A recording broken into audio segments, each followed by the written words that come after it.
mère? Non. Pardon. C'est bon, je te suis. Et c'est parti pour notre duo de choc. Ils vont investir le temps de 30 minutes la cuisine et la salle à manger de cette famille gapençaise. D'un côté, nous avons Nicolai, le traiteur, et de l'autre, Gwenaëlle, la décoratrice. Car il s'agit bien d'une prestation d'un repas traiteur à domicile, déco comprise. J'ai vu sur Facebook, sur les réseaux sociaux, une parution de l'entreprise de Gwenaëlle qui proposait le service de décoration de table à domicile. Et je me suis dit, tiens, pourquoi pas allier mon savoir-faire avec le sien et faire du clé en main, tout simplement. Histoire que les gens, en ces périodes de fête, ne s'occupent de rien. Du côté des saveurs, il faut faire un tour à Jarjaï, dans la maison couleur jaune poussin de Nicolai, qui a aménagé tout son sous-sol en véritable laboratoire de cuisine. En plein rush, il finit de préparer la deuxième entrée. Mais au fait, Nicolai, qu'est-ce qu'on a au menu? Donc en entrée, on aura le foie gras, voilà, avec une cassolette de joues de loup de mer. Et ensuite, on va aller récupérer tout à l'heure du pavé d'autruche à la ferme pédagogique de Jarjaï. Donc voilà, une viande excellente. On va l'accompagner du risotto de petite épeautre, de la ferme aussi. Donc voilà, produits locaux, de qualité. On va pas beaucoup y toucher, on va pas beaucoup les transformer parce qu'ils sont tellement bons que voilà. La devise de Nicolai, c'est cuisiner simple avec de bons produits du terroir. Avant d'aller chercher les pavés d'autruche, il finit la première phase de la conception de sa bûche revisitée. Il badigeonne la pâte avec du jus de fruits, intègre et étale la fameuse crème dont il a le secret. On est sur une bûche façon tiramisu au Nutella et confiture de lait. Donc c'est pas fait pour maigrir, ça c'est sûr. Et en même temps c'est les fêtes, faut se faire plaisir. Voilà, c'est des bûches, c'est des desserts de cuisinier comme on dit. Donc on n'a pas la finesse d'un pâtissier, c'est très bon hein, ce que je propose. Mais donc moi j'ai toujours un peu d'appréhension voilà, quand je commence à rouler ma bûche. Mais là ça s'est pas trop mal passé. Direction la chambre froide pour cette bûche. Et pour Nicolai, eh bien, direction la ferme du Col à Jarjaï, où Raphaël Galandrin élève une soixantaine d'autruches. C'est ici que Nicolai vient chercher ces fameux pavés d'autruche et le petit épeautre. Deux sacs, donc petit épeautre cultivé à la ferme. Hein. Voilà.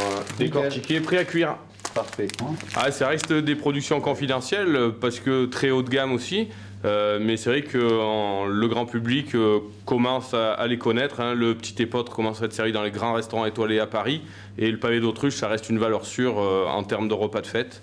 Donc je pense qu'à travers notre partenariat avec Agap Traiteur, ça permet vraiment de faire connaître nos productions et d'en faire profiter surtout les gens.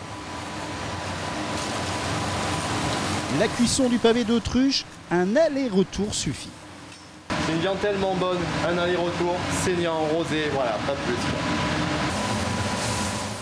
Et pour le rendre encore plus savoureux, une petite sauce foie gras. Et pour l'accompagnement, un risotto de petite épeautre avec quelques saveurs rajoutées au dernier moment, suivant l'humeur de Nicolai, bien sûr. Alors certes, on cuisine simple, Nicolai, mais voilà, on a quelques idées quelquefois. Hein. Oui, voilà, j'ai un excellent bleu du Queyras dans le frigo.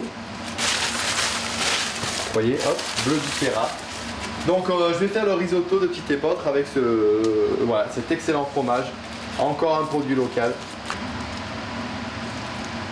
Je vais réchauffer, ça va fondre. Je pense que je vais y mettre du miel aussi.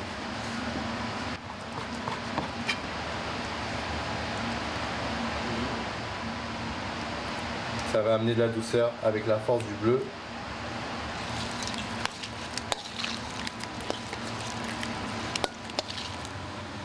Voilà, les deux entrées, joues de loup et foie gras, et le plat principal, pavé d'autruche avec son risotto de petite épeautre au bleu du Queyras et au miel, sont prêts. Reste la finition de la bûche. C'est de la cuisine simple avec des bons produits. Donc là, une fois de plus, on fait une bonne chantilly maison avec de la bonne crème. Et voilà, on a une bûche familiale. Voilà, c'est ma cuisine.